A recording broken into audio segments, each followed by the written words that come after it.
2014, Radio 1 had an event in Raleigh, North Carolina. When I got to the hotel, the front page of the Wall Street Journal had a story. $23.09 billion in small business loans were handed out in 2013, and black folks only got $385 million, 1.7%.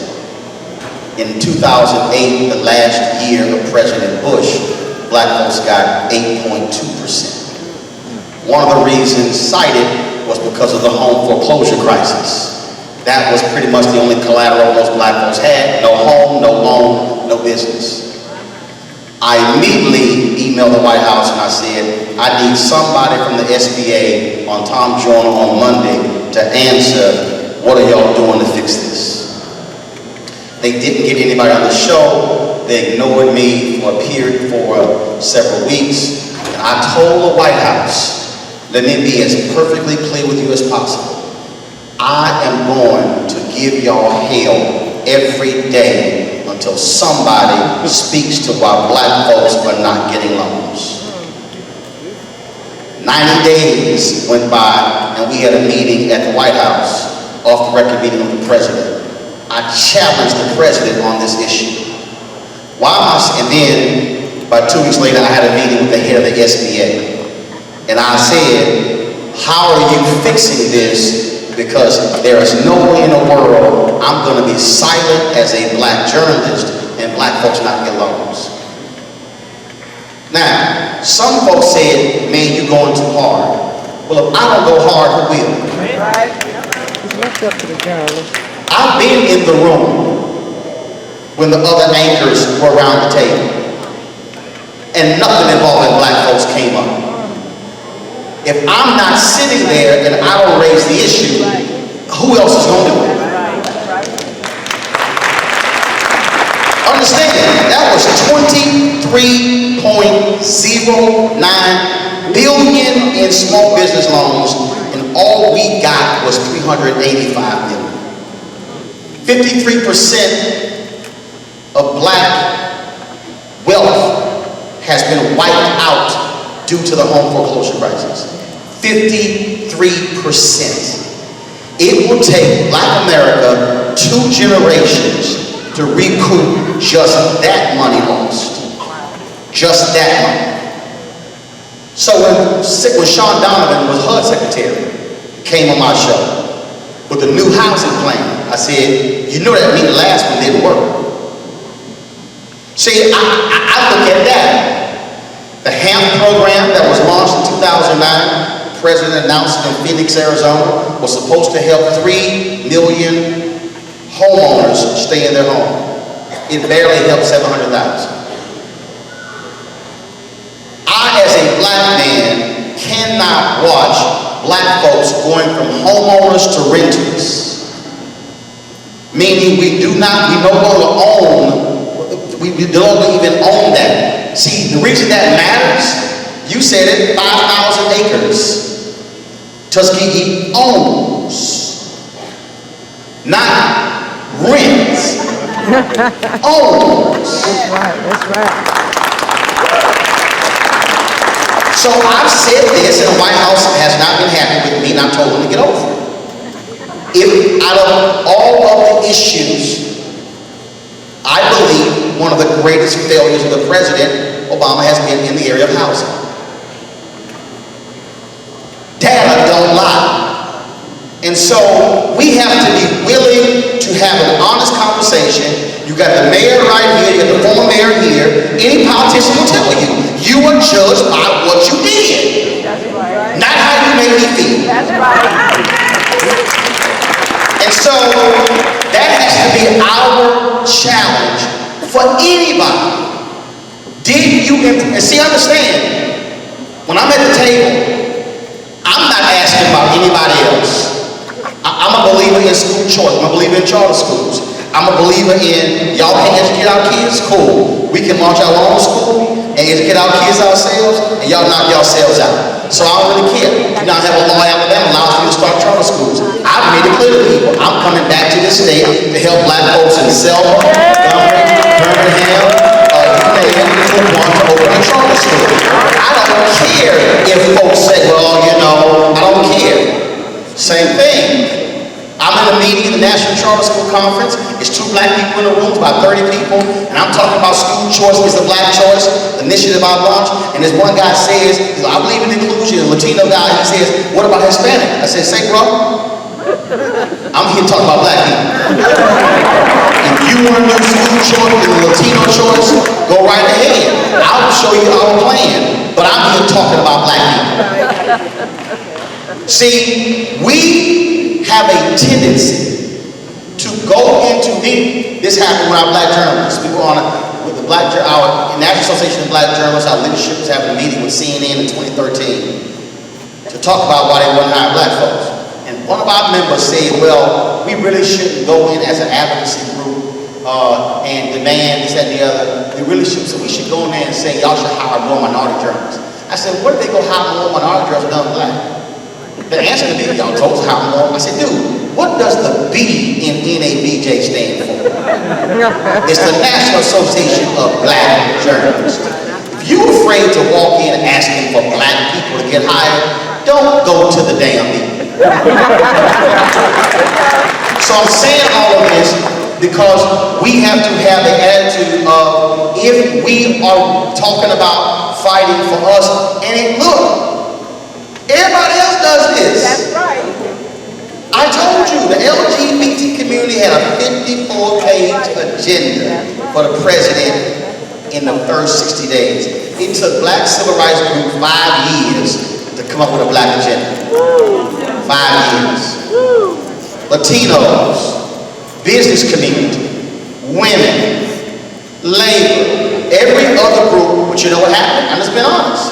I heard black people say across the country, okay, we really can't ask for some stuff because the brother got a whole lot on his plate and they already catching hell from everybody else, so we really shouldn't ask for stuff. And I said, that's about the dumbest damn thing I've ever heard in my life.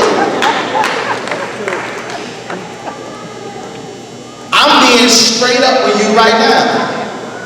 Do you know why HBCUs got screwed because of Parent Plus loans?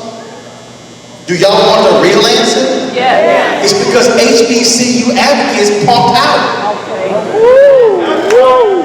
No, I've talked to all of them. In August of 2012, when they changed the rules of Parent Plus loans, the HBCU advocates said, don't say nothing, a re-election is going on, we don't want to hurt the president's re-election chances. That was August. September, we had Congressional Black Caucus. That Sunday, I'm at an event at a hotel there, and a HBCU president tells me about the problem. And I'm like, first thing, what the hell y'all gonna do? Well, no, we ain't gonna say nothing. I went, y'all ain't gonna say nothing. Are y'all what?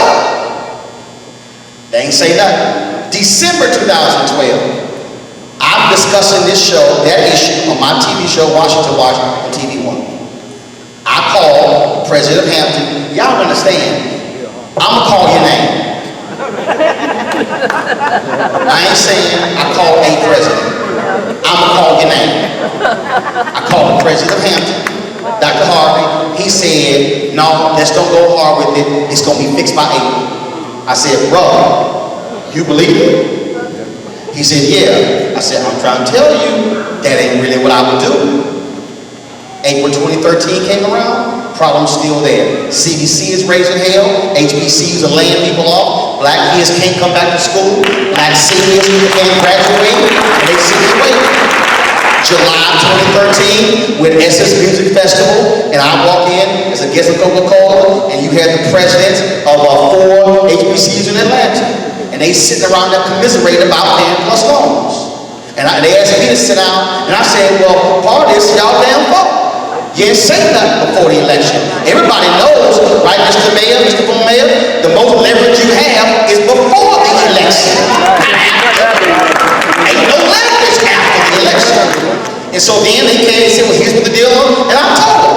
Then I said, look, y'all need to go. This is exactly what I said. y'all need to go get y'all 4 HBCU students, one from Ohio, one from Nevada, one from San Francisco, and get one from Kentucky. They were like, why? I said, damn. Nancy Pelosi's from San Francisco, Harry Reid's from Nevada, John Boehner's from Ohio, Mitch McConnell's from Kentucky. That's the 4 leaders in Congress.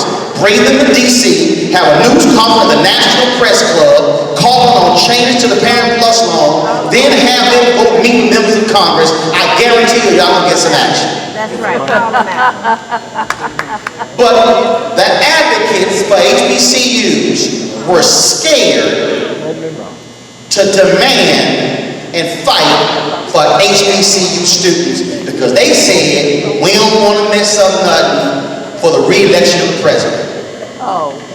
That's why HBCUs got screwed over Parent Plus loans. And I would look, we reported it, don't get mad. In a meeting with the Congressional Black Caucus, President Obama said, if some of these schools can't graduate these kids, it's shut down.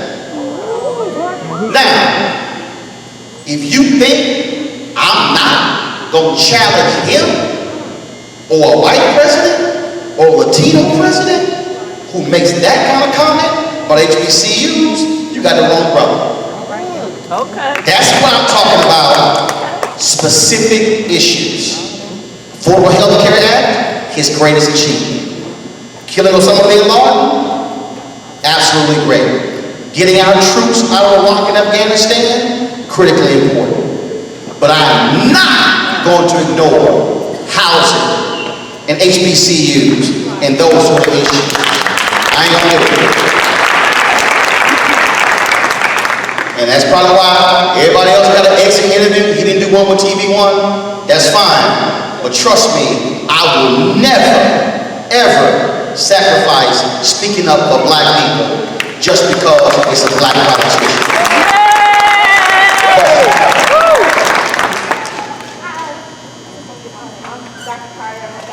Baby, you got to holler. Want me to holler? I'm Dr. Carter. I'm a faculty here at the College of Veterinary Medicine, also a graduate twice from Tuskegee University. I am also concerned, a lot of us, especially those of my generation, a lot of us get concerned. We're Facebook, social media warriors, but then when it comes to the workplace, we're scared to lose our job.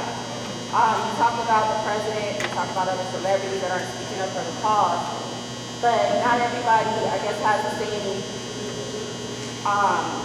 nothing to lose, because you guys have, some of us that you guys have come before us, that have built such a legacy.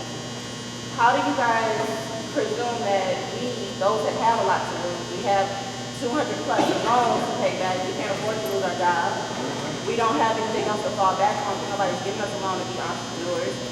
How do we presume to stand in this fight without losing everything that we worked so hard for? Well, first you're making the assumption other folks don't have stuff to lose. Other folks do. Okay, let me remind again. The question was, how do we fight when we have obligations, we have student loans, we have stuff to lose, we don't have anything to fall back on? There were black people who risked death.